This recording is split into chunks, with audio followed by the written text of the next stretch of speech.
Welcome back to Leeds Lately. Before we get into this episode of Dream Teams, make sure you go and hit that big red button down below. Today we've got EVIE, but before we bring EVIE in, we've just got to announce as well, again, the Leeds United Creators Cup, 20th of July at the John Charles Centre for Sport in Leeds. More details will be on Joe Blackburn's Twitter, YouTube, etc., etc. I'm saying that because we are recording this about a week in advance, so God knows what information is available by then, so I don't want to put too much out there. Anyway, the matter at hand, we're going to be doing Dream Teams again, this time EVIE. If you want to go and subscribe to EVIE's channel, that is Discourse of Peacocks on YouTube. So make sure you do go over and give her a sub. But are you looking forward to getting into your dream team and talking about something positive about Leeds, EVIE? Absolutely. I'm all about the positive. I've got some interesting reasons for some of my people. So yeah, looking forward to it. Yeah, some people have had some very interesting reasons over the course of this series 1 and now series 2. There's been some very interesting reasons, so I'm sure they won't be too weird. So the first thing we have a look at is your formation. Then what formation, just so that we know where all these players are going to play on the pitch? It's interchangeable between 4-2-3-1 and 4-1-4-1, just because it's Bielsa / kind of FARC players, a lot of them. So yeah, that's probably the best. I'd probably say 4-2-3-1 would be the best formation to put them in. But a lot of the time players move around, don't they, whilst playing games. So it's a very similar formation just based on where the players go. I'm just writing that down so that I can remember it for the edit. Okay, so let's actually have a look at some of your players then. Who are you going to have in goal for this team? Now, obviously, if I was going to go the best one that I've ever, wouldn't say I really saw him, of Nigel Martin. But I feel that that's been a little bit dishonest because I didn't really see him. I wasn't like an actual avid fan. So I haven't been left with a great deal of good choices. Obviously before Millier, we had an interesting character in net, and then as his for cup games and things, we've also had a couple of interesting characters. So yeah, I've gone for Millier simply because he's kind of the best. Bailey Peacock Farrell then.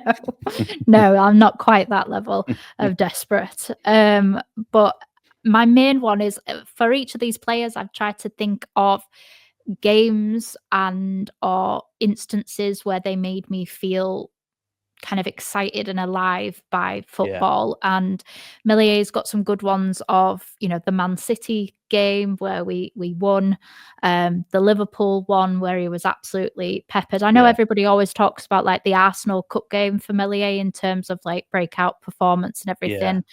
But I also put the Leicester save as well from last season, because there's so many moments where strikers or forward players get kind of their time to shine, whereas it's quite difficult really for a goalkeeper to come out. We only ever really talk about their mistakes, don't we? Yeah, and I've been really critical of Meslier, especially this season. So I would like to put out some positive vibes about the bloke. But yeah, especially the Liverpool one, it's not often when a goalkeeper concedes that he gets man of the match. And, he got man of the match that game, because we should have lost that game. Not a chance in hell should we have come back and won or got anything really from that one.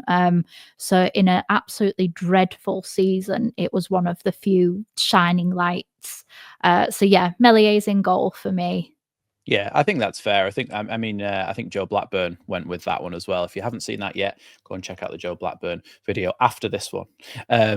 But the fact that Meslier came in at such a young age, and like you said with the Arsenal performance, it was like a coming of age moment, wasn't it? It was like, oh, well, we've got this guy as a backup. Like, oh God, he's going to have to play in the first team now in this game. And he was really good. And everyone was like, whoa, okay, hold on a second.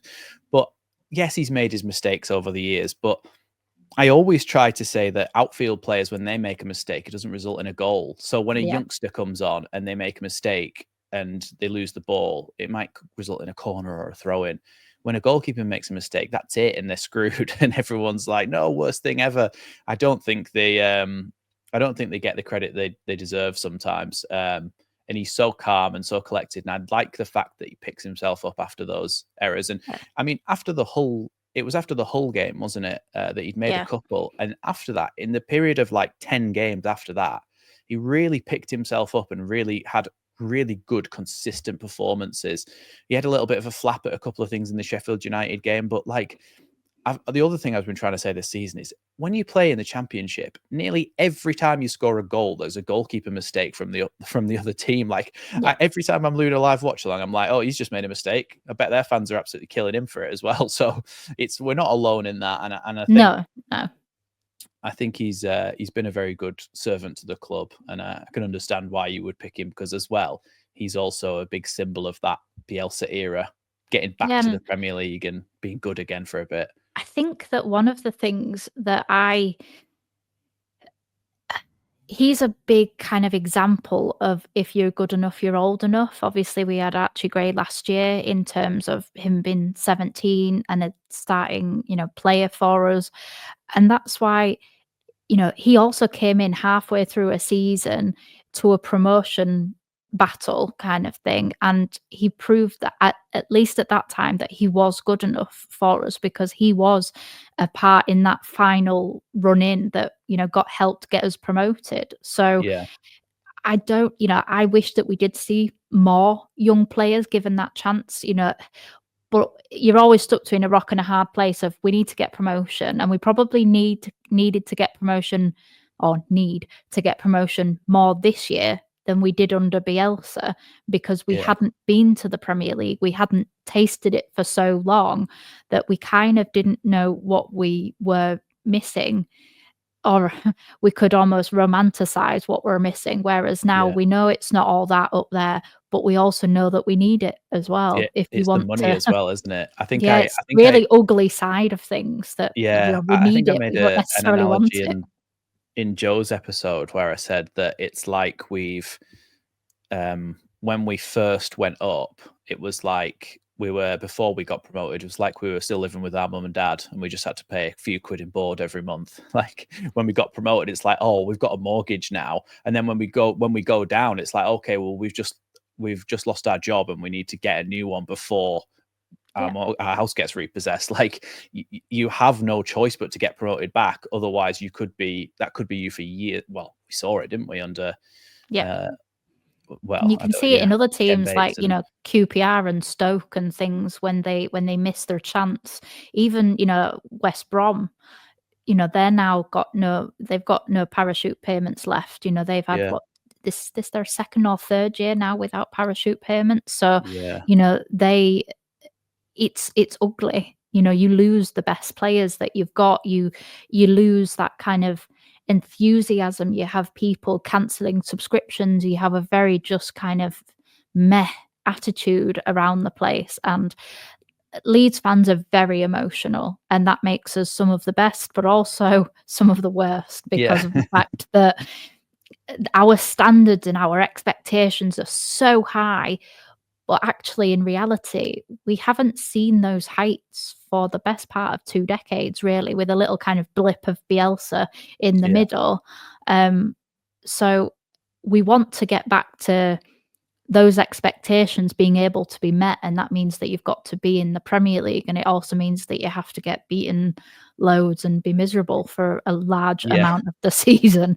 But that is the unfortunate necessary evil that we kind of have to deal with. And unless you have loads of money, which hopefully is what we will do when we go up. So that's the kind of like, oh, you've got money, all right, you might be all right then.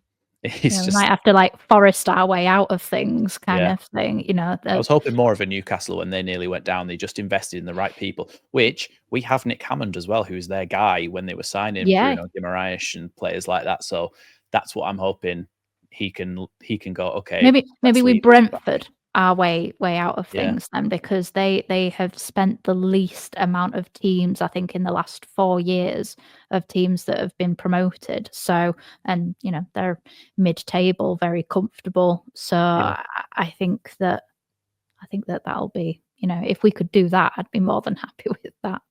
Absolutely. Right then, let's move on to your right back position. Who are you going to have down that side? I've gone with Bill. Yeah, because again, I think we haven't seen, because we've not had Bogle for a full season, and he's had some really good moments, and Archie Gray had some really good moments last year, but they weren't Bill moments. They weren't the kind of, and again, like a lot of the things with these players that have in common are the way that they've made me feel. And Bill's goal against Huddersfield, goal against Scum, goal against Wolves in the 3-2 comeback, and then in the The following Robbie year Keane where celebration. and then the fact that he then did it, and he broke some weird record of, he was a player that scored in the same game the following year and scored again, having not scored in between those two games. So, and the fact that, especially the 3-2 game, he dragged us over, like Rafinha dragged us over the line so many times that season. But I think Bill doesn't get enough credit for that particular season of he really kind of embodied side before self, and you can't help but smile when he's on form and when he scores, or even does the flop. When I've watched him a few times this season for we Middlesbrough. Still call it that for our current players. If it happens, we still go, oh look, the alien flop. But even like the commentators will call it the alien flop kind of thing. And that's when you know that you've had an effect on a whole load of people watching football, is when people kind of smile and have a particular name for you. He's just one of those players that, for what we needed, he wasn't it anymore for the last season. But it still doesn't mean that I don't, when I think of him, I think incredible fond memories. And, like, he was being talked about potentially getting an England call up after that first season back in the Premier League and things like that, so it just goes to show, actually, he was really good for that. It may have only been just a brief snapshot in time kind of thing, but he was genuinely really good under Bielsa. And he just gives you all the feels, so you can't help but smile at him. And he always clapped, all of the fans in the stadium, no matter the performance and everything, and regardless of what team he plays for, he is one of those players that will always be Leeds. And he knows that he is as well. When he came back to Ellen Road with Middlesbrough this season, he still knows. There's something about that, certain players from that team, where you get the same kind of nostalgic feeling. Like you think back to players like 10, 15 years ago. Usually it takes quite a while for you to have such a nostalgic feeling and connection with players. And afterwards you're like, oh yeah, I remember seeing them back in the day. But I feel like some of the players of this team, it was only a few years ago, and it already feels like that with people like Ayling as well. Just I don't know, I think it was more about the personality of a lot of those players, rather than nowadays you see Jayden Bogle, fantastic. He's been really good for us all season, and he's probably more a technically gifted and higher level footballer, but I haven't really seen anything of him. I haven't seen him pull his ponytail out, shake his hair around and do a guitar celebration, or the chicken dance against Hull, or do you get what I mean? There's just these guys, we haven't seen that journey. We saw Bill at his worst and Bill at his best, and we were able to see that journey. We kind of have pinched Bogle, where he's probably, without meaning to sound cruel, he's probably nearly there in terms of his peak. And he will maybe plateau, and maybe he'll still remain pretty damn good for the next couple of years, but we haven't seen him kind of go from, oh well, he was, he's okay kind of thing, to, oh my god, he has just managed to score a wonder goal kind of thing. We haven't seen kind of going from the dregs to the top with Bogle, whereas we did with Bill. And I think Bielsa he gave everybody that rom-com vibe of football. He gave you a story as well. It wasn't just like, I suppose it's with, I think it's a sign of modern football. You talk about players going to Pep Guardiola and stuff like Jack Grealish, and he was somebody who Dean Smith at Villa would go on, just do your thing, and that's when he had made the magic happen. And although Bielsa obviously also had tactics and had a rigorous plan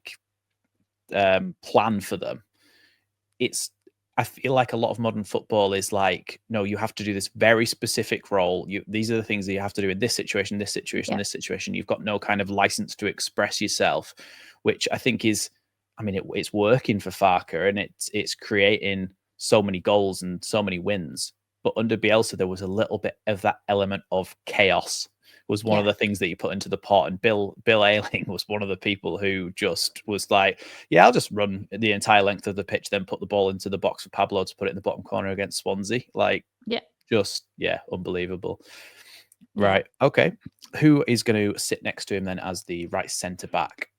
Now, I've chosen Rodon. Again, the past few years, we've not had a great choice of defenders. And yeah, it's, I could have chosen, Ben White, but I never got that true emotional attachment that, obviously Rodon, we all became attached to him last season, and it was, should never get attached to a lone player, but then he's come to us. And I think there's only 2 players really at the playoff game at Wembley against Southampton that can come out with any sort of self-respect, and for me that was Rodon and Dan James. And I love the way that Rodon just looks permanently peeved, permanently battered, and permanently stressed out, yet telling everybody to calm down all at the same time. He's got that look on his face. I can't do it, but he's always got that look on his face, hasn't he? He just looks really quizzical and annoyed, and but I love that. I just think that he actually would have worked really well under Bielsa, because again, when you allow him to, he can ping a ball. He does have really good fitness. He's got good legs on him, that he can get up and down when needed, even though he does get a little bit, he looks a bit like a deer in headlights sometimes when he realizes that the opposition midfield have just kind of separated and allowed him just to stroll through. But I just love that feeling of he will put any body part on the line for it not to get to Meslier. And he will prevent a goal with his head, which obviously is quite ironic that he's only ever scored 1 header for us, because he's so good defensively with his head. I haven't seen somebody be so committed in this day and age with their head, than Rodon. I love that about him. I love the kind of, he's old-fashioned, but with a modern element of still being able to play. He's still got all the fitness, and he's still good with the ball at his feet and everything. But you could kind of pick him up and drop him a few decades ago, and he would still seamlessly blend in as well, and he wouldn't be crying about it either. He'd just get taped up and go, get straight back on with it. So I like a bit of, just the rough side of things, of knowing that he's not going to back out of a challenge, because sometimes that infuriates me, is that players, when they have one eye on their own career and not fully in the game, I personally think you probably end up getting injured more if you don't fully commit to things. They always say that, don't they? If you pull out of challenges, that's when you're more likely to get an injury. So really, Rodon should never ever get injured, because he just goes full-blooded into everything. So he's my my right centre back. Yeah, totally understandable. It's weird, isn't it? Because when you think of Ben White, you think of this guy who got us promoted and was big part of that and was excellent for such a young defender.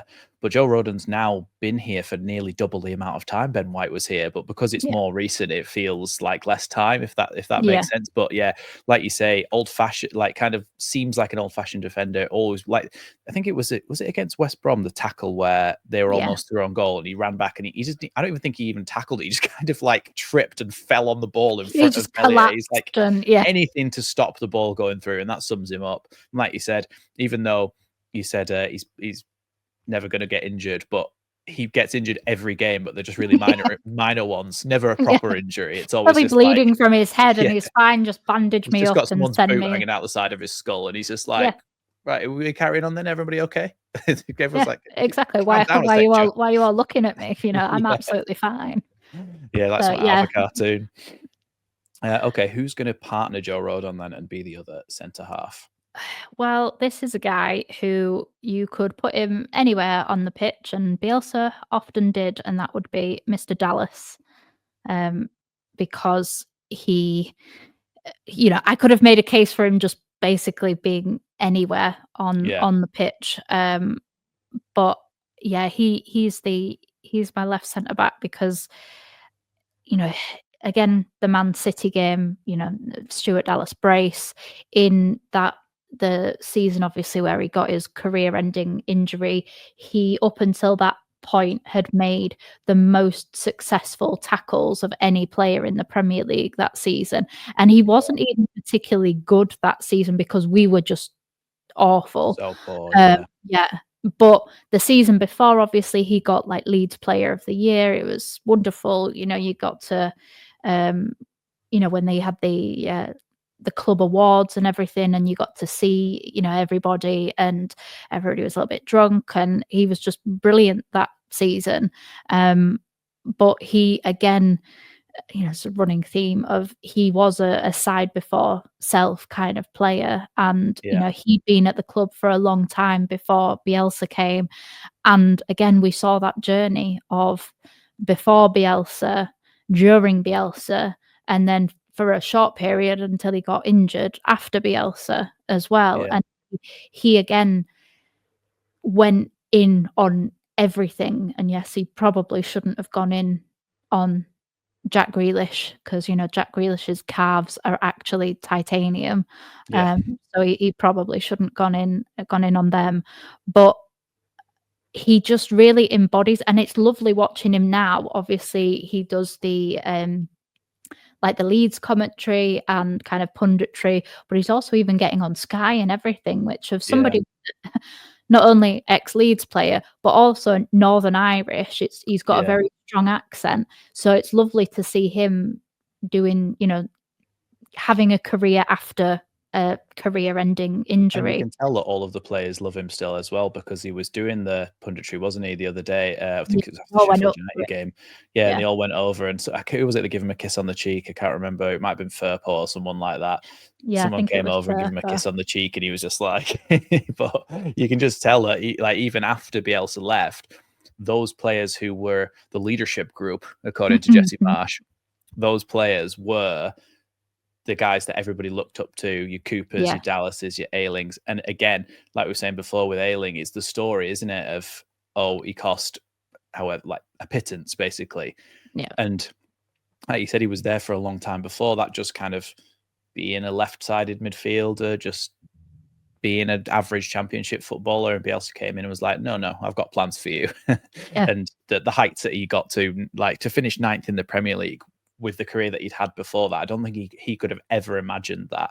No. And so it's just nice to see all these guys raised up such that they played in the Premier League and they got 9th position, which is just unbelievable. Well, I mean, look at Ipswich and Southampton and Leicester this season. They'd absolutely die for a 9th place finish right now. Yeah. And we did it, and with arguably weaker squad than any of them, even Ipswich, because they've spent a lot. In fact, they have some of the players that we had at the time in their squad now. So, it just goes to show how committed they all were to following kind of Bielsa's, kind of orders and everything, and his structure.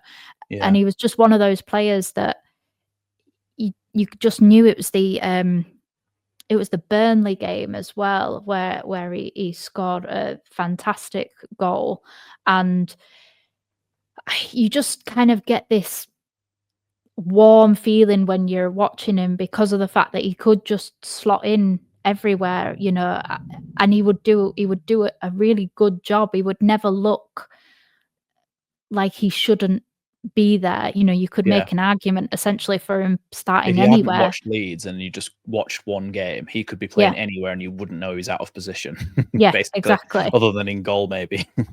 And but like that's the thing is that was the kind of player, and he's such a unique player as well because I think it's so difficult that so many kind of utility players will often almost be cursed by that role. Look at like Jamie Shackleton.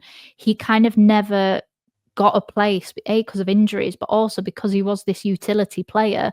He never said, "This is my position, so Yeah. therefore you have to play me." Whereas, It's like anyone's injured, he's straight in. yeah, and whereas Stuart Dallas was like, "I'm in the team, just play me wherever you want," kind of Yeah. thing, and you knew that you had to have him. You know, if you were gonna be at your best, Stuart Dallas had to be part of that team.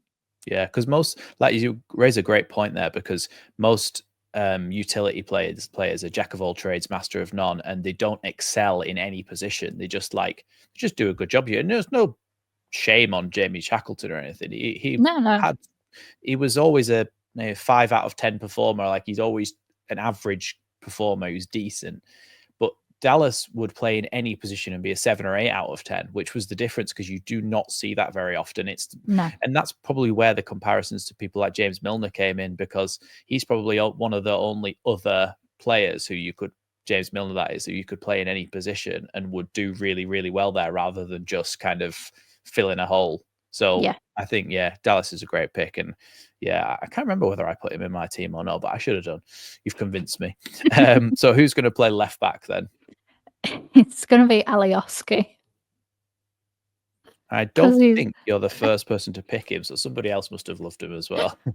I just absolutely love him, and it wasn't really for his footballing ability, although, like, he did have a good foot on him in terms of, he did score some really good goals, Yeah, and I don't know whether he got both of the assists or just the winning assist again at that Man City game, um, but I just love him, and obviously, I know once his contract was up, I think we did two things wrong.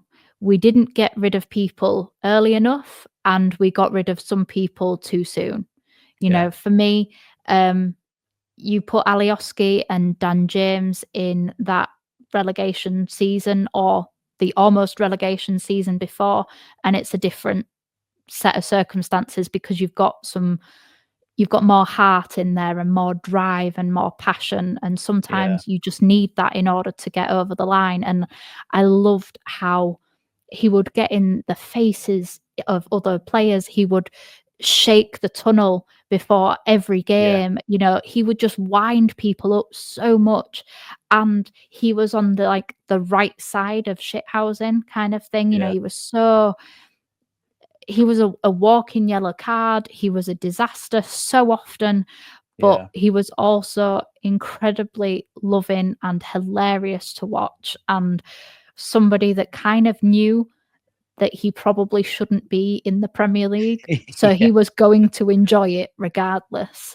yeah, And I think football in general, especially at top flight football, needs more characters like that. yeah, Rather than just seasoned professionals, you need characters who you can fall in love with, the comedy villains, people like that, yeah. the people that People who actually look like they're enjoying playing football. People exactly. look like when we saw Jorginho last season, and every time he came off the pitch, he's like trying to hide how much he's smiling because of how much he's enjoyed himself. And it's like, oh yeah, I know you're being paid millions to do this, but it is good to see you actually enjoying football because Yeah, after all, people up and down the country, boys and girls, men and women, go out to play football at an amateur level because it's fun and they yeah, want to yeah, play it and it's enjoyable.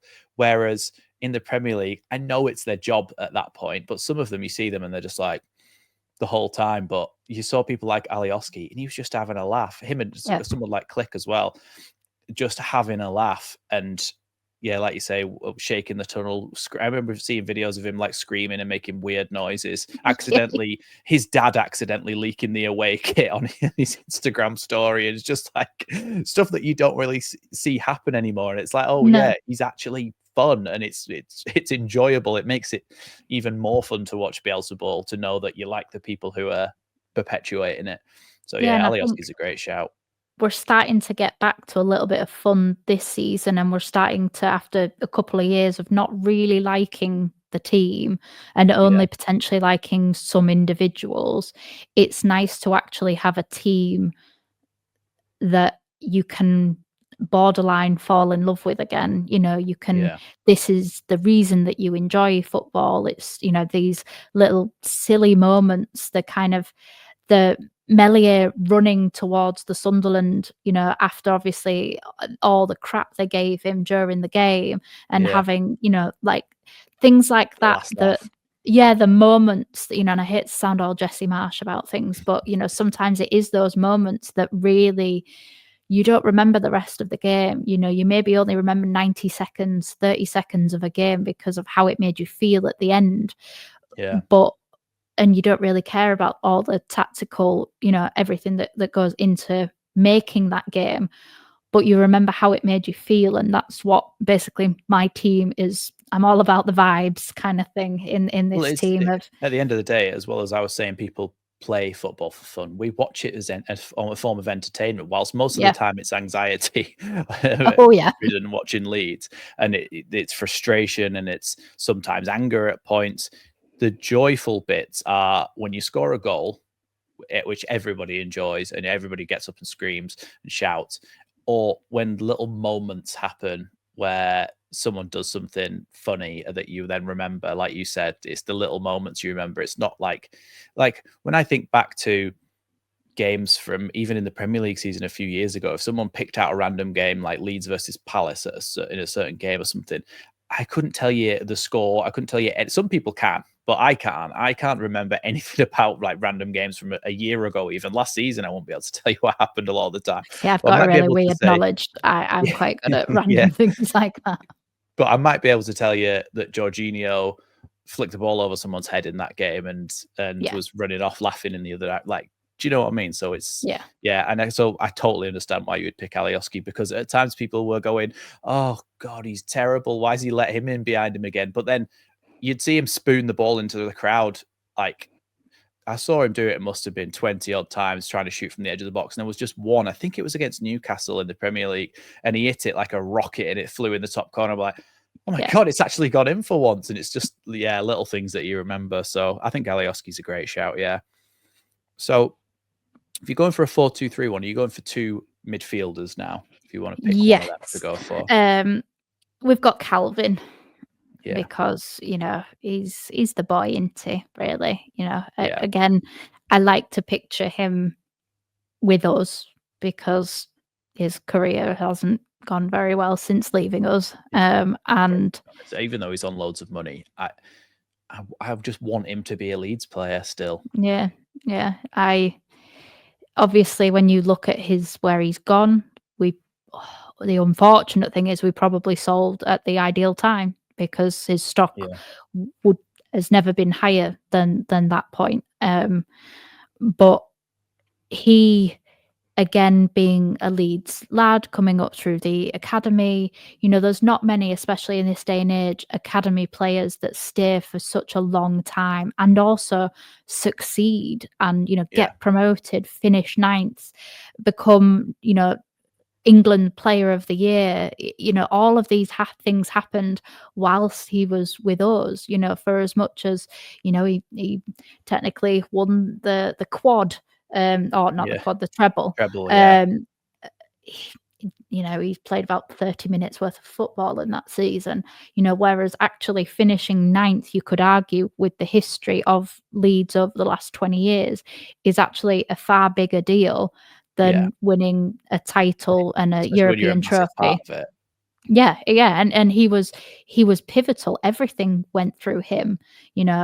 Every kind of ball that came from the back then got sprayed out diagonal. I mean, he at his ultimate best, like him and Jack Harrison, on the wing with his velvet first touch. We won't talk about his second and third touch a lot of the time, but his first touch was always incredible. And he just had such beautiful vision, which, again, considering he was a real oh, this sounds so awful, like a fairly bog standard player before Yeah, Bielsa came along. Incredibly frustrating at times because everybody wanted him to do well because he was a Leeds lad. But the reality is, until Bielsa came along, he was kind of treading water in his yeah. career. I don't think And he's been harsh there, because I think he's admitted that himself, and he's kind of yeah, said that, look, because he was a number 10, wasn't he, before? He wasn't really scoring, he wasn't really creating much, and like there's always that famous thing in there that Bielsa walked into the change rooms and gave him the number 4 shirt, and he was like,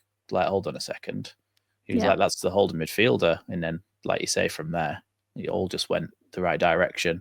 Yeah, it was like he was kind of reborn as a player under Bielsa, and again under kind of Cooper's guidance. They all fully engaged with it, and the fact that obviously he's spoken to Bielsa since being at Man City and cried down the phone to him, and things Yeah, just goes to show what a profound effect that Bielsa had on him, and the fact that he was the Yorkshire Perlo, and he it was just so heartwarming, everything about him, from the ninth place finish to surviving relegation, and how yeah, much it meant to him, not just playing for Leeds, but literally being Leeds. And that's the kind of passion that you can't always get from players who don't get it and who yeah, haven't lived it all, who haven't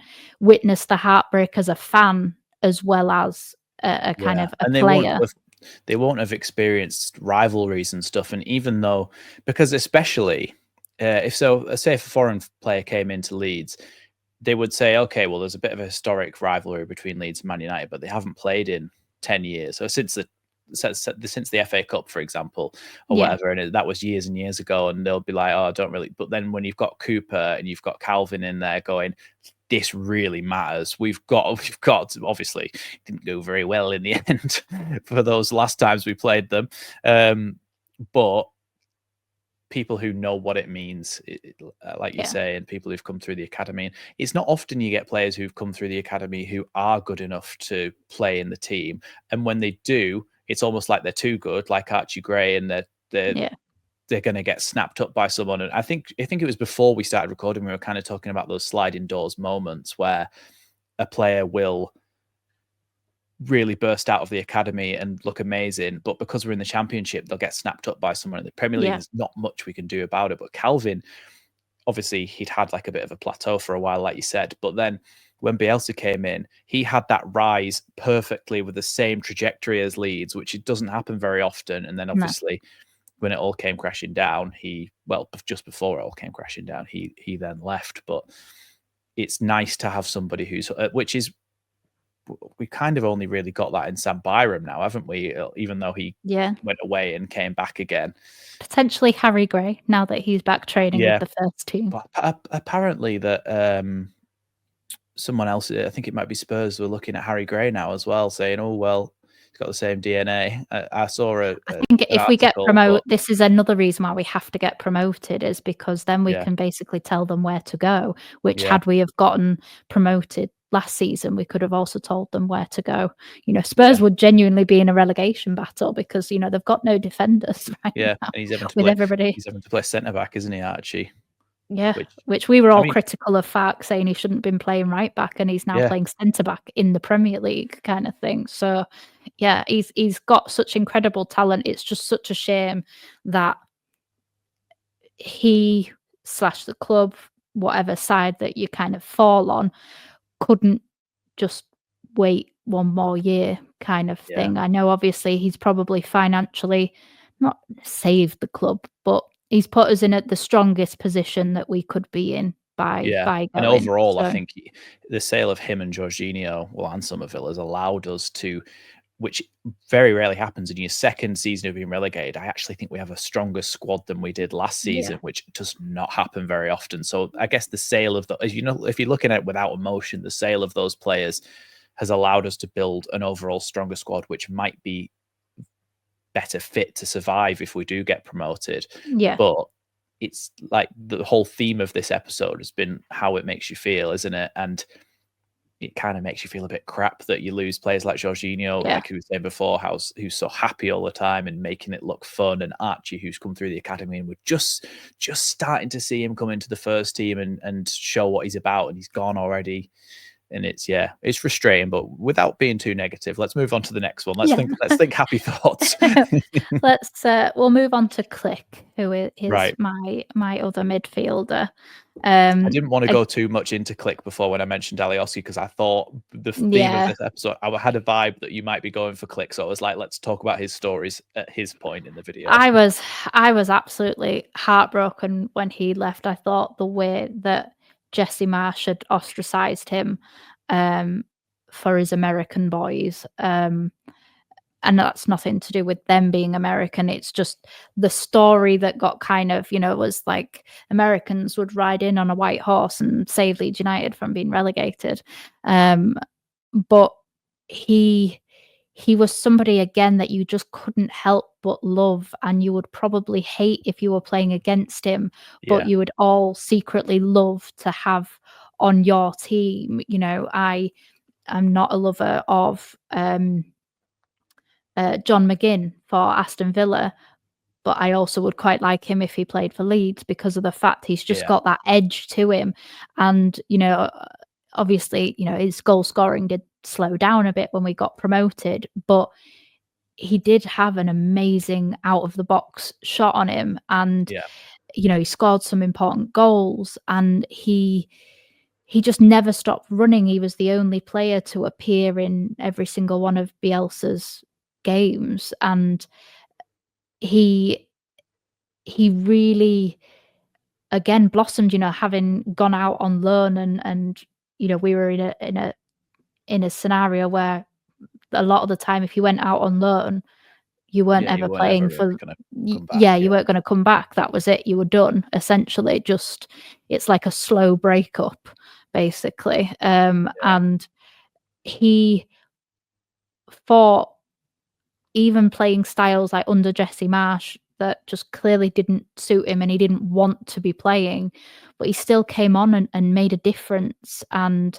he, when he came on, was it the Wolves game, in the first game of the season, and he came on about 60 minutes. I think it was 1-1 at that point. Memory than me for this sort of thing. I wouldn't be able to tell you anything about that game. Well, we won it 2-1, and that was the time where Aronson thought he'd scored, but actually it was an own goal that won us that game. But the whole momentum changed when Click came on. So even in his last few months of being a Leeds player, he was still coming on and making a difference. He was still rallying what was left of the troops, kind of thing. And I don't know, there's just something, I love his attitude. I love the fact that he's still so loyal. He still watches so many Leeds games. He still goes and watches in America.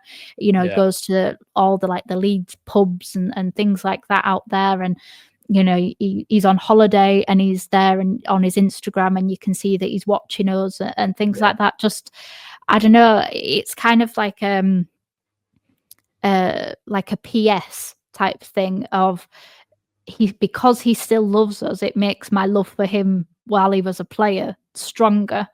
Because I think the fact that he went to America as well has it's so far removed from us. But it's not another English club where it's basically like, oh, he's gone for his nice little retirement package, and there is no beef. Like, even if he'd gone to anyone else in the UK, you'd have been a bit like, oh, well, we didn't like them because of that week. And you see him, it's weird, isn't it? It's like, you'd think if you saw him slogging out in the Championship in the mud and rain, you'd feel like, no, go and have some sunshine and play in a nice place where there's no relegation or anything to worry about.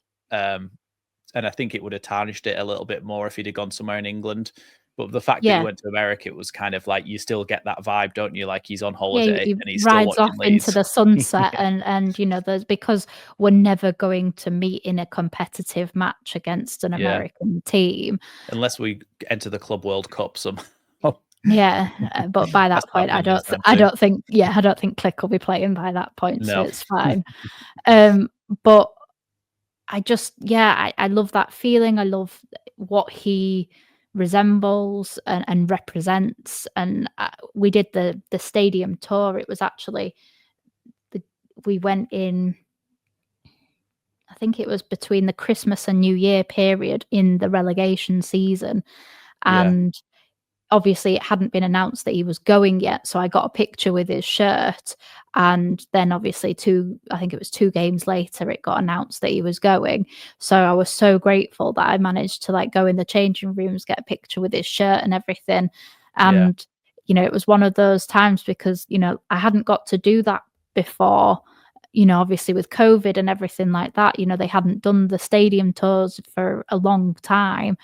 And yeah, it was just one of those feelings where even though it was just a shirt, a replica shirt, I felt close. And because I felt that, again, it cemented what I love about him, kind of thing. It was the nearest thing, again, you know, to meeting him as a player, and just kind of probably saying, you know, I'm glad that you were our, you know, click house kind of thing. You know, it was, again, all the good vibes when it comes to click. And probably one of the best things that Tyler Adams ever did. I think we were playing Newcastle in the 0-0 game, and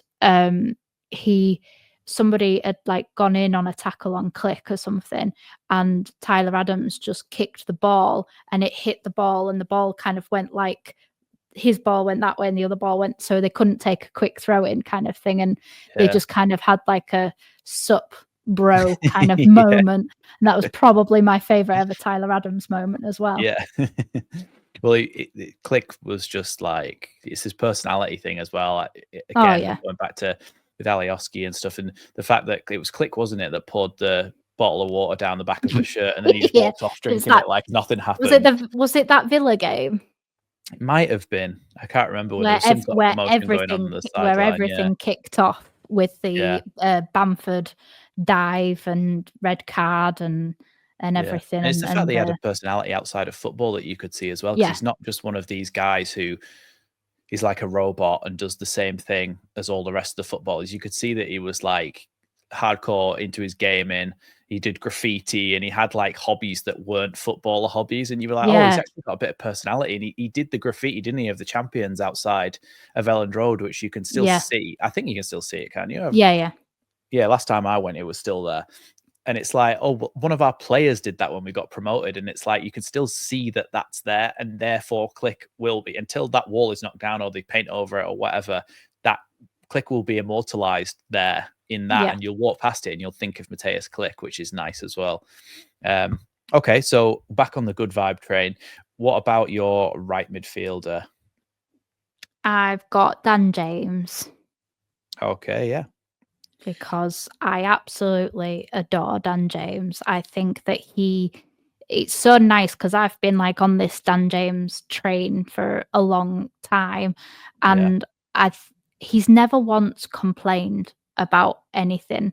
Like, he obviously got messed around when we signed him, then didn't sign him, done all the photo shoots and everything like that in the kit, then didn't come to us, then came to us, didn't really get a chance to play in his position, was put in a number 9 position. Yes, he wasn't brilliant, but he also scored some really important goals, you know, in that position. You know, he scored again in that Burnley 3-1 game, which is one of my favorite ever games because it was the game where, other than when we got promotion, Bielsa's mask slipped and he turned around and hugged his assistant.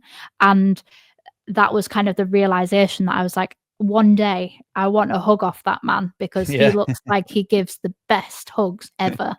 And, you know, Dan James scored that goal where I think it was Geldhart crossed at the ball. And I think, did he headed the ball in and it bounced, hit the top of the post, looked like it had bounced out and then bounced up and in the back of the net. So it was like,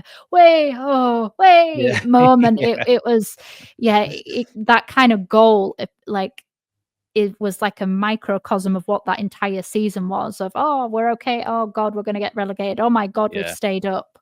But yeah, Dan James, he just, again, him and Rodon were the only players that can, you know, lift their heads high in that playoff final game. You know, he literally bled for the club in that game. Yeah. He's now got a massive, Harry Potter, as the club like to call him, scar because of it. And he very rarely puts himself first. He always puts the team first. And that's being shown now by how many assists that he's got, how many goals in important games he's got, how he just doesn't stop from minute one until the minute you take him off the pitch. And I think that I wish that Bielsa had chance to play him in his position. I wish that Bamford hadn't been injured.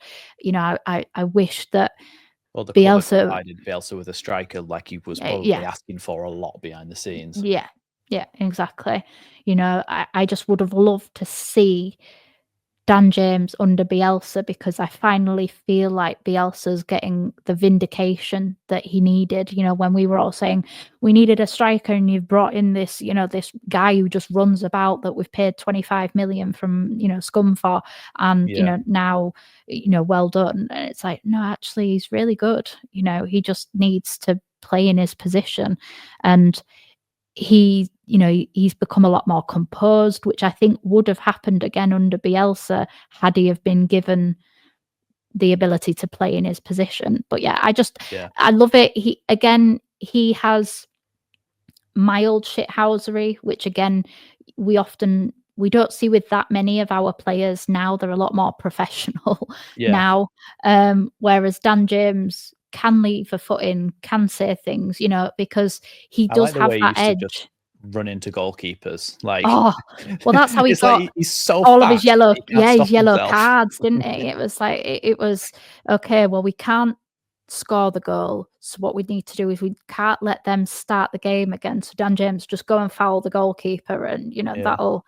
And again, I think sometimes he actually didn't mean to do that on purpose. Like, when he's actually just pressing and he's so into it, he's so willing to go and press that he's actually like, oh, I can't stop. He just runs into the goalkeeper. He can't put the brakes on fast enough. But I absolutely, again, I love a player that is selfless. I love a player that really embodies the side before self. And I feel that him being in the team and him having the best couple of seasons of his career it's no coincidence. It's having a manager that fully backs him and is able to play him in his actual position as well.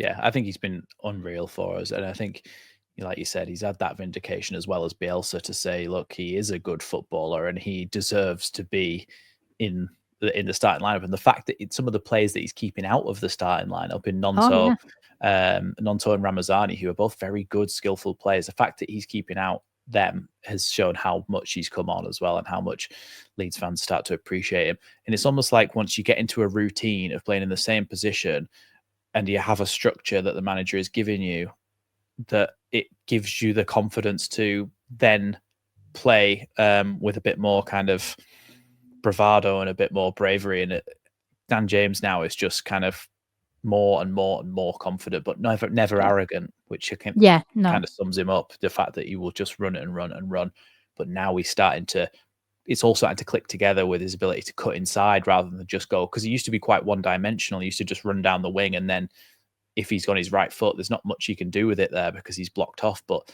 now it's like, he can go left or right and cross the really good floated balls into the back post. And I think he's added so much to his game over the last couple of seasons. And like you said, maybe that would have happened anyway under Bielsa if Leeds had a different striker or an uninjured striker and he'd been able to play on the right. But I think his overall game has come on so much that this time I think you can see that he would be ready to play in the Premier League. Okay, then let's go for your left midfielder before we go on to the number 10. Now, I've kind of had to pigeonhole him in because he usually plays on the right, but he's so talented and I think that he can still do a job. So I'm going to go Rafinha. Yeah, he has to be in here.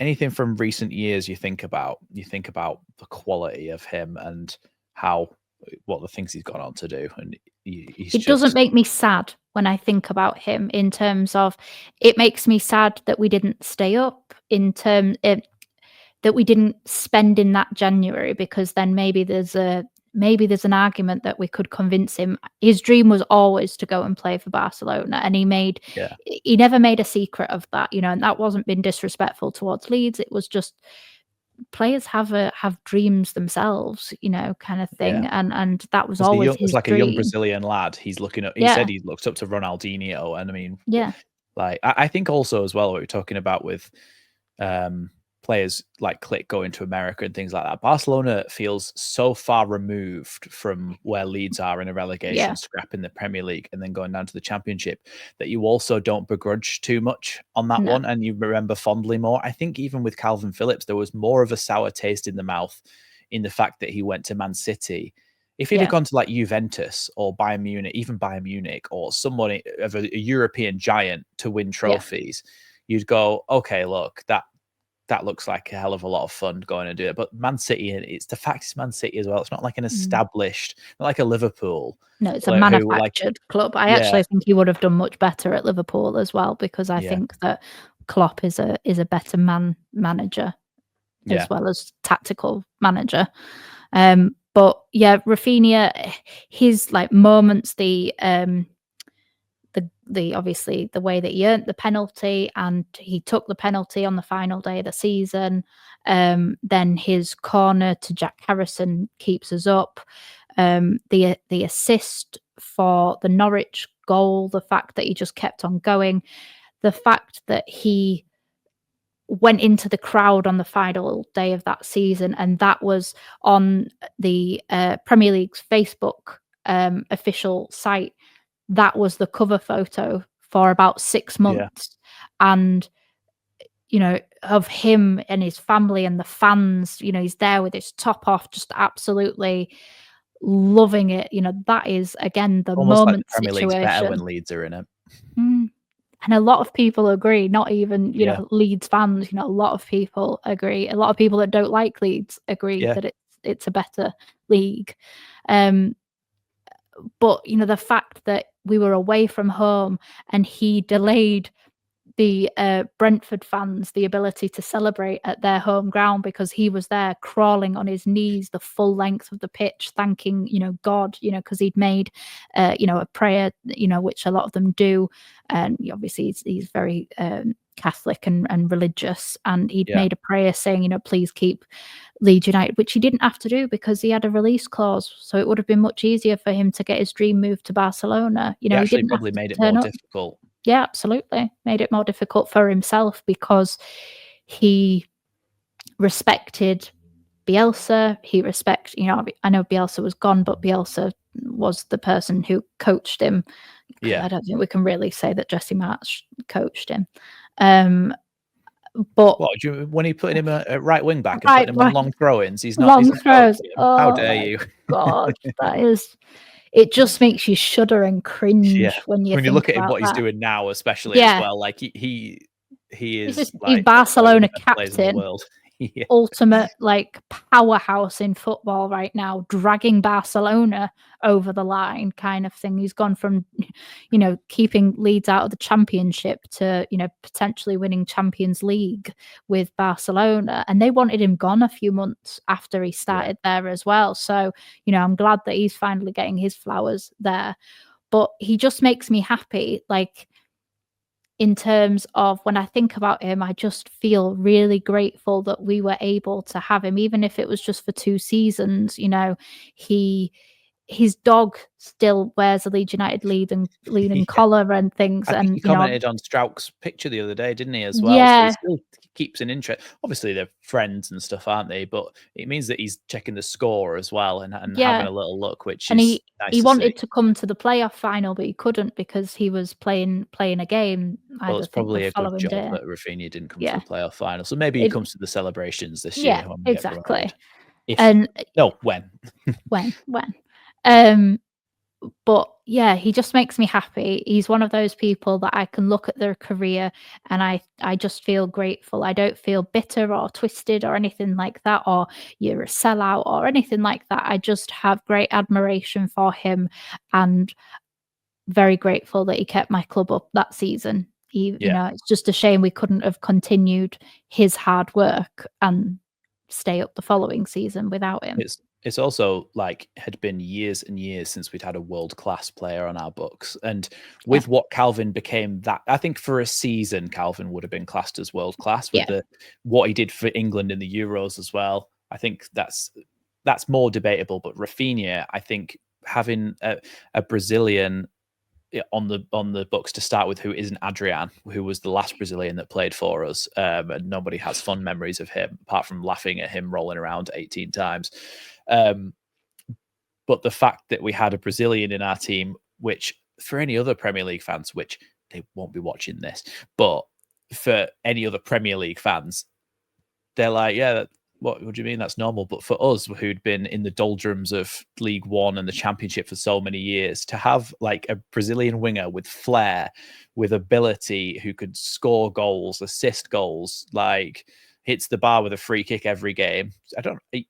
I don't understand how we didn't score more, but free kicks, that is. But he was amazing. And for us to watch him was to be like, oh my God, we've got an actual superstar in our team. It's like ridiculous. It's what makes me, the only thing that does make me feel sad is obviously that first season when everything was incredible. Obviously it was COVID. So I would have loved to have been able to see him actually play, type of thing. You know, like I wasn't able to go either one of those seasons. So I never actually saw him in person, and I would have loved to have seen him and actually, you know, see him in the flesh, so to speak, wearing a Leeds shirt and, you know, just thinking like, wow, like he's our player. We bought him, you know, like he's actually ours, kind of thing. And there's not many players that we can actively say, and there's not many players. I think he's realistically, if you actually look at their playing, I know Calvin obviously got a massive contract, but if you look at the level that they're playing at, Rafinha is the only one that has gone on since Bielsa to achieve anything that was better than Bielsa. Yeah. But then I also think that's kind of like the trajectory that it's weird. Like, so for example, you've got players like Stuart Dallas, Luke Ayling, Liam Cooper, players like that, who their starting level was a lot lower, and he managed to get them up to 9th in the Premier League and look like decent players, who some of them might be called up for England. Then you've got Rafinha, who came in at a higher level, way higher level than any of them started at, who's like a base level Premier League player. So then I think, like, obviously Bielsa hasn't continued to coach him, but he set the ball rolling on the revitalization of his career, Rafinha. And I think it's maybe we've seen that he's had that progression that they've had in terms of improvement, but his beginning level was so much higher. That now his ceiling has been probably reached, which is way higher than theirs. So he's probably the only one that we signed in that era that has gone on, like you said, like has actually gone on to do anything, because his starting level was high already. Compared to those other ones. But Bielsa set that ball in motion. Obviously, players like Robin Koch and Diego Llorente and stuff. Well, let's not talk about that. Yeah, let's stay on the good vibes. Yeah, who's going to be in the number 10? I've got Pablo. Yeah, I don't think there's really. You don't really need an explanation for that. I think the striker. Oh, sorry. Yeah, go on. I think that the only kind of downside is I wish that we'd got him before. Like, I wish that he was younger when Bielsa came, because, you know, he's been, you know, noted down in many interviews saying it was the best football of his career, kind of thing, you know. And if he'd have been, if we'd have kind of had that magic matchup, a few seasons before, where we could have got more years out of him, and obviously he'd already played in the Premier League with Swansea, wasn't it? Yeah. So he'd already been there, so we already kind of knew he was actually Premier League worthy. But Bielsa unlocked that final level for him, and, you know, he's still argued about as being one of the greatest ever Championship players, you know, a player that realistically shouldn't have been. You know, when Bielsa unlocked that final level, there was not a chance in hell he should have been in the Championship, you know. And if he'd have been a few years younger, we'd have struggled to keep him. It was really only his age that meant that we kept him. Well, because he'd gone out to Qatar, hadn't he? And he was Yeah. one of the first ones that came back like from almost like a retirement package almost. He's come back to, but I think it was only because of as well, he used to play at Swansea with Gary Monk in the same team as him. And Yeah. Gary Monk had retired, become a manager, and then signed him for Leeds.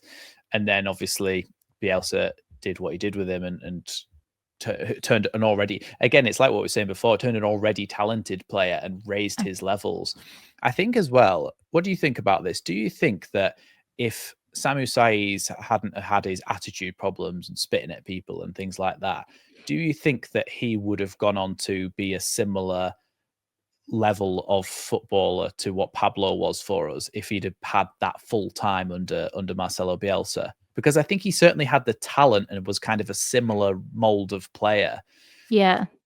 But it is that attitude and the fact that we know that Bielsa didn't suffer fools kind of thing. Even with Pablo, you know, in the end, he you know, when he threw down the armband and things, you know, he barely played a minute after that, you know. So you have to have the full package with Bielsa. And if you don't have a good attitude, it doesn't matter your skill because he's not your, or you're not his player if you don't have the attitude. And again, you can't doubt him. You know,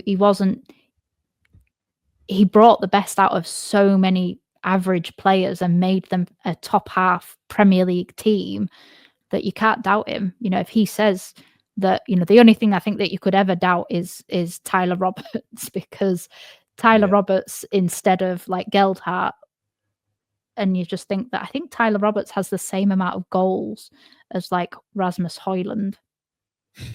And Tyler Roberts is now in League One. I think he at Northampton or something like that. So yeah, like that's what Bielsa can do for you: turn a League One player into scoring against Chelsea in the Premier League. I think there was also a level of, without going too deep into this, I think there was also a level of Bielsa really wanted the ownership at the club to buy him the players that he needed to execute his plans and his system. But in the meantime, whilst he didn't have those, he had Patrick Bamford, he had Tyler Roberts and players like this. And it was like, he didn't have much of a choice but to have them in and around the squad and playing games. So he has to be it's in his makeup to be fiercely loyal to the players that he has got at disposal. So I think maybe there was an element of like, he will just back them to the hilt. He will just say, well, I don't know if he probably believes it as well, that he can change these players because he's got such a good track record for doing it. But I wonder if, you know, potentially if we'd had the investment in the Premier League that he wanted us to have, whether some of those players like Tyler Roberts and even Patrick Bamford maybe would have been phased out for other players. Although we did bring Rodrigo in and he never got him to start as the striker. So maybe he was loyal to a fault at times, but with the amazing things that he did, of course he's going to have a few faults. Yeah, he's only human. So well, I think possibly. I think as well the fact that he refused to just buy for the sake of buying. I think it was one of the biggest. Well, I think the two biggest mistakes really of Radrizzani was not selling after the first season in the Premier League, and B, not selling after we just stayed up.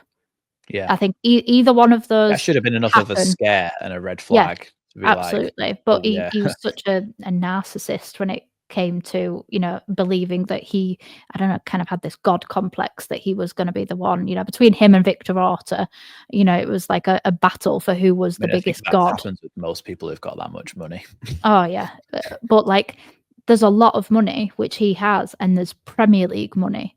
And there's a difference, he didn't realistically have Premier League money. It is arrogance as well. Not for a team of Leeds' stature.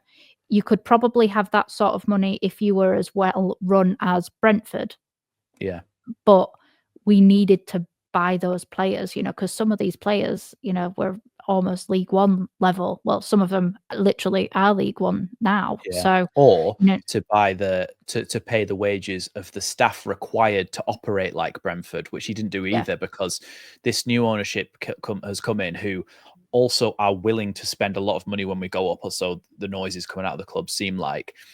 But they also went, hold on a sec, we're really understaffed here. We need a head of department here. We need a head of department here. We need to restructure this. We need to restructure this. We need to hire 5 more people there for scouts and all this sort of stuff. He didn't do either, really. He didn't have the money to spend it all. But if then you're not going to have the money to spend it all, you're then going to have to be run really well, which wasn't the case. It was basically Bielsa will raise you to here. What can you do after that point? And I think it's like you said, after the 9th finish, I think we might still be in the Premier League now, having consistent 12th to 8th place finishes.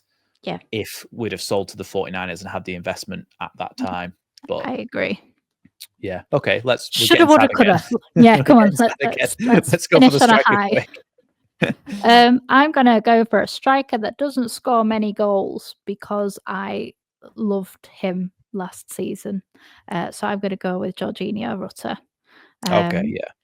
Because I was torn to go with Bamford because of, if you take away the frustrations of the last 3 years of almost 4 years of Bamford, and you just remember that Premier League first season and the fact that he was the second highest goal scoring Englishman behind Harry Kane, the fact that obviously that season led to him getting his first and only England call up, all of this, our international number 9.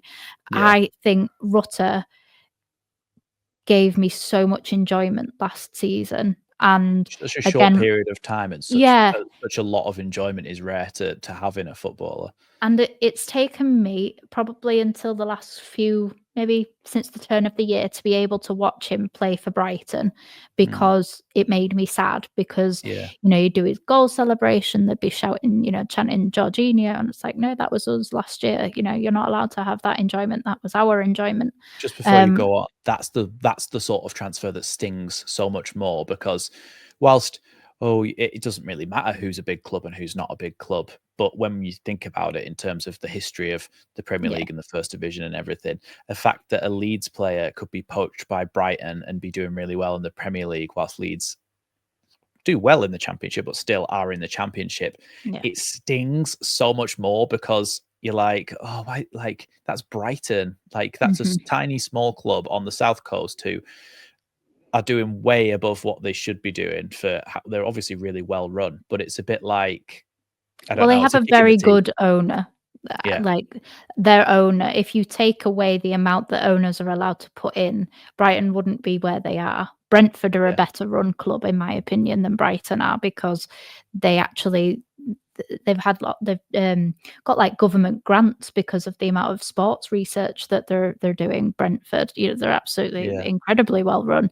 But that really stung. And obviously he did the whole "don't go to bed just yet," which he won't understand what actually that meant, but it was still, you've got to applaud the social media team for that at Brighton, because that stung. That was. I wonder if he found out afterwards and was annoyed that if it is the case that he wasn't aware of what it meant, I wonder if he was annoyed with them afterwards, or whether he could just never stay mad at anyone. I don't know, because you can tell that he still cares in his own way. Obviously, these players don't have loyalty to Leeds. They don't owe Leeds anything, really. But he was on that stream with that gamer who was a Man U fan, and he was like, "Oh, you should come and play for us." He was like, "No, I'm an ex-Leeds player. I'm not going to go and play for you." And then obviously he did the Leeds salute scoring against Southampton. So you can still tell that regardless, and I think he's one of those players that people, when we're back up, will look back on more fondly, because of the fact that he was incredibly frustrating, and he really, really was. But he was also so much fun, and he would just run at people. And I remember like the goal, obviously he got loads of assists. The assist at Watford when we won 3-0, and he just kind of beat 4 players in and around him, and then ping this beautiful ball, and it was just so instinctual. You kind of he was again one of those players that you wouldn't want him going to a team that were well coached, like super well coached, because he Yeah. might lose that kind of sense of his own Flair. individuality and flair, and the Premier League needs more players like him that are just fun to watch. Frustrating, Yeah. and you swear at him a lot of the time, but I still think actually, he's a bit like what you said about Pablo, where they're too good for the Championship, because we signed him for 35 million yeah, pounds at Hoffenheim, and he was like the next big thing in Germany. Like, in Germany, the media was like, this guy is going to go on to be great. I think at some point someone made a reference to Thierry Henry, which, I mean, is probably a bit mad, but he was at like coached by him, wasn't he? Because Thierry Henry's oh the yeah, the under 21s. under 21s, yeah. But the fact that he came to Leeds and then got relegated into the Championship and then stayed for a full season and played for us, I don't think he had many other options, because who's going to buy him for more than that when Yeah, he hasn't proven himself? But I think he proved over Chelsea. that. Yeah, probably. But then he would sit on the bench for 4 years on a 10-year contract. Yeah, But I think he was probably the only player as well who could take an Ampadu through ball out of the air the way he did. Do you remember when he got like yeah, a ball over the top where he just brings it perfectly down on his foot and scores?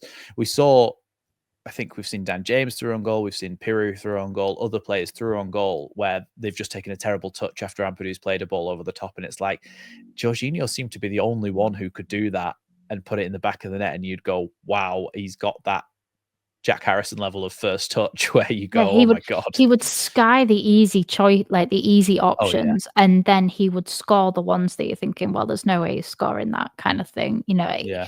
And the fact that obviously he did the Luke Ayling celebration, just after Bill had left, and he did the Harry Potter celebration after meeting that little boy, uh, and all of these things, just the fun, the bits that you remember, when you're younger, watching things, and people that you really admire and that are essentially your heroes at that age, and seeing them just have fun and do all sorts of trickery in the midfield and do these impossible passes, and he still looks like this bloody giraffe Yeah. running. He just legs and arms all over the place. He doesn't look like he's a functioning human being a lot of No. the time, but he's still so entertaining to watch, and I'd still take him at Leeds in a heartbeat, kind of thing, because of Yeah. mainly because of the fact that he's so much fun.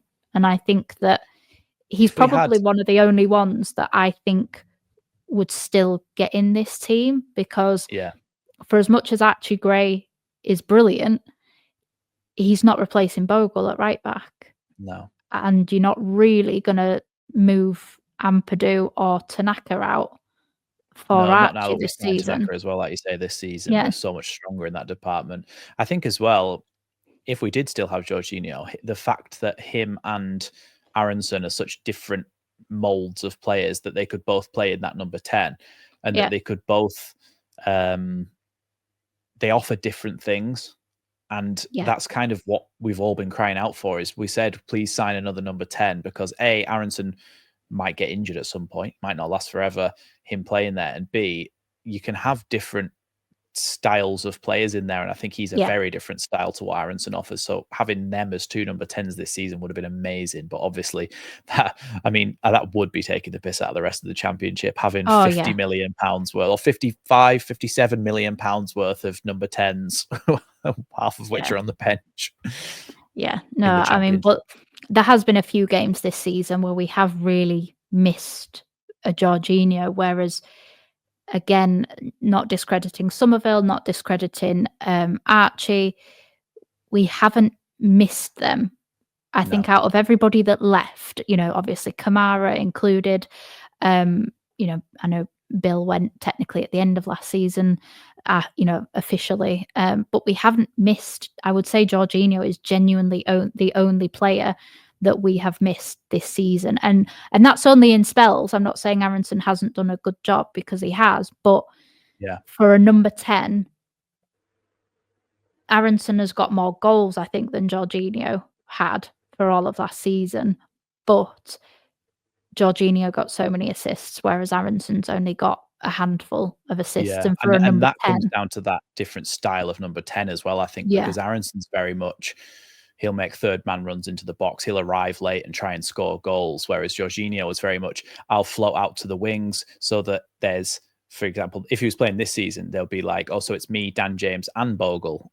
So those three yeah, could play together, whereas Aronson stays quite central. So then you're offering different options going left and right. And like you yeah, say, Jorginho tended to got more assists because he was the guy helping the build up, whereas Aronson yeah. is one of the ones who wants to be on the end of it. Neither of which is the wrong approach, but they're No, different, just which different, always yeah, helps to be able to switch things up in games. yeah. Now, we have, and I pretty much know what manager you're going to say is your favorite manager of all time, because we have basically discussed him throughout the whole video. I'm assuming it is going to be Marcelo Bielsa. It is gonna be, but I do wanna give an honourable mention to Daniel Farke because I do Yeah, think that he has got, the best out of Dan James, and I and again out of Rutter as well because, yeah, out of the 3 managers three that and a Rutter half. had that Rutter had last season, or well, season before, Yeah, nobody got anything out of him really. So I do like that. I like the fact that he's a little bit more. I love Bielsa football, but I think we would probably all be dead if we'd have had Bielsa yeah, for this like entire length of time. Whereas Farke does give us a little more kind of calmness and reassurance and structure at the back. yeah. And It's weird that we um, say that though, isn't it? Because that is definitely what happened and what continues to happen, but we've still scored an absolute yeah, yeah, bucket full of goals. So it's not like you can really level at Farke that, oh, you're more defensive and you don't score many goals. Our goal difference is like plus 51 or something, yeah. isn't it? It's ridiculous. So Absolutely insane how yeah, good our goal difference is. So it's not boring. It's just more because Bielsa's football was structured, but in a more calamitous, yeah, chaotic manner kind of thing. It was organized chaos, whereas Farkas is more structured, and therefore everybody knows what they need to do. Everybody has the freedom that as long as they've completed steps A, B, and C, then they can go and kind of do what they like. Hence why we've got Firpo as our new number 9 and things yeah, like that. So, he does allow that freedom, but only once the structure has been everybody is aware of the role. And then as the season progresses, we've had a lot more goals distributed between everybody, midfield including. We've yeah, actually had midfielders who score this season, which is something that we dramatically lacked last season. So, but yeah, my manager has to be Bielsa because not just the football, but the human being as well. I think that the fact of, when the Super League was being protested and they did the documentary on it, and obviously the first quote that comes on the screen is a quote from Marcelo Bielsa, saying about the only thing that fans get from football is emotions. So yeah, if you take that away, then they're left with nothing. And he is just an absolute like philosophical genius and such a decent human being. How many managers have you known that after being sacked spend the thick end of an hour signing things from all the fans? How often do you get people traveling hundreds of miles to go and say goodbye one last time to a yeah. manager that they might never see again? Or a Because manager that turned up at people's doorsteps to thank them for, I think he yeah, turned up at people's doorsteps to thank them for art or writing a book and things like that. And it's just like, he turned it's, up at, when Liam Cooper's, was it his son or his daughter that was poorly, and turned up and when they were in hospital, said a prayer and yeah, left. Kind of like you just don't get that, And I think it's the human element. I think of basically my entire team that yeah, is my overwhelming kind of feeling. The fact that I I want to feel, and Bielsa made me feel because I paid attention to bits of Leeds before Bielsa, yeah, but my dad's a massive Leeds fan and my husband's a Leeds fan, and most of my family are Leeds fans. So I've grown up in and around it, but not really paying that much attention. Yeah. Bielsa gave me football. So, Yeah. I will forever thank him and probably curse him for that as well. Yeah, So, yeah. because he has ruined football for us, because Absolutely. now anything that isn't 100 miles an hour ball is like, oh, this is a bit boring. But if anybody else watched Leeds in the Championship whilst we're playing a 2-2-6 formation at times whilst we're on the attack, you'd be going, bloody hell, this is amazing. But because we've had Bielsa, we're all a bit like, this is a bit slow paced for me. Yeah. I mean, just crazy. One of the best games that I have ever watched, and I have watched this game so many times, is the Birmingham 4 Leeds 5 game. That game is not for the faint-hearted. It's not for anybody that has any sort of medical, conditions that you're not allowed an elevated heart rate or anything like that. It had everything in that game. And I think what made it, obviously, I watch it with the Leeds commentary. You had Bamford on comms because obviously he was injured. And it was just insane. Everything about that game. If you wanted to describe to somebody who had never watched football and specifically never watched Bielsa ball, I would be like, go watch that game and you tell me that you don't love football by the end of that game, because it had everything in it. And it made you feel, I was exhausted after the first time I saw that game. I was mentally and physically drained, and that is what Bielsa gave us. He made us all feel alive after a club that had been relatively dormant for a long, long time. And it had been a lot of breathed dull football. life back in. Yeah, exactly. Very dull. Yeah, so, and that's what we've got him to thank. We've got him to thank for.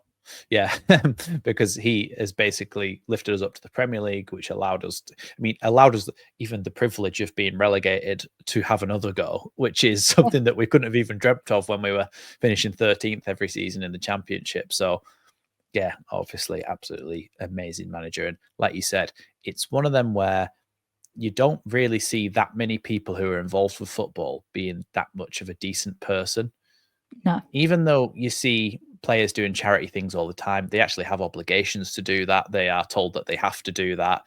Other players, they might volunteer and do stuff. And you might see players do stuff behind the scenes as well. And they might donate some of their wages that you just don't know about because they don't want the attention for it. But a lot of the time it is publicity, and they are the captains of the club and so have certain responsibilities that include charity work and things like that. But Bielsa, a lot of the time, it's just little things that he did himself without even thinking about it. The fact that all these footballers have got all these flashy cars, and wasn't he driving a Vauxhall or something like that? Yeah, and he'd do his weekly shop in Morrison's, and he lived in this tiny little house in Wetherby, like go and sit in the cafe and in Costa, I honestly, I've never been jealous of a town before, but my God, I wish he lived in my town, because it was, he's such a humble person. And I don't know, Bielsa's he's a movement rather than a manager.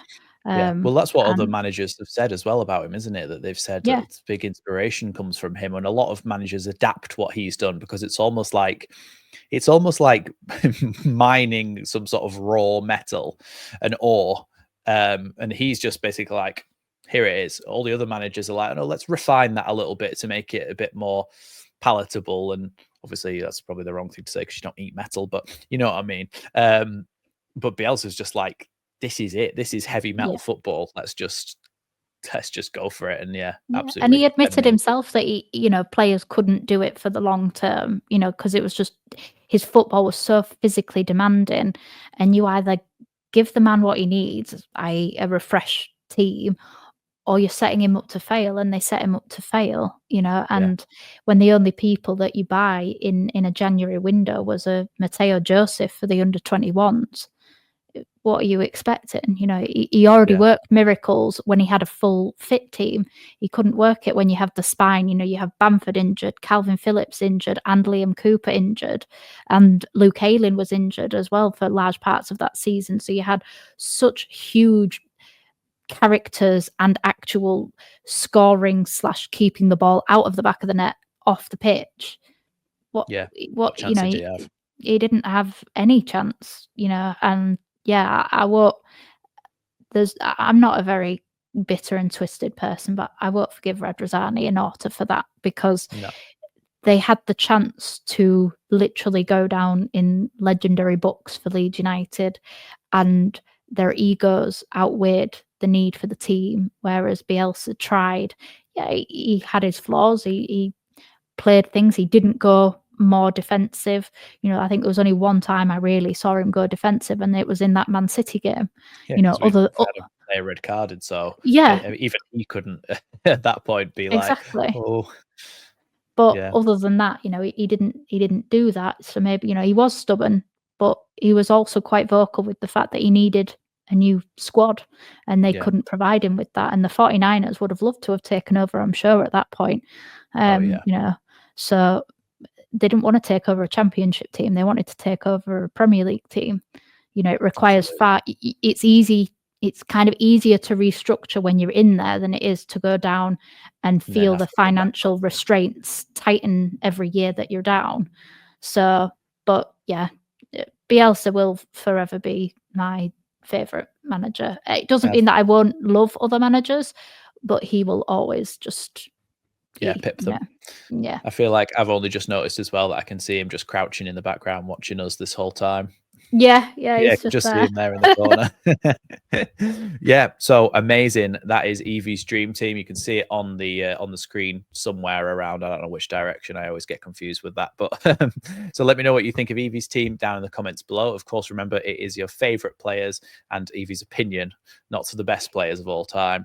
And also, get your own dream team if you want to in the description, in the comments down below, and I'll have a look through those as well. So thanks so much, EVIE, for joining me, making your debut on the channel. Actually, I know. Thank you very much. Yes, no problem. And yes, thanks for watching Leeds Lately, and I'll see you in the next one.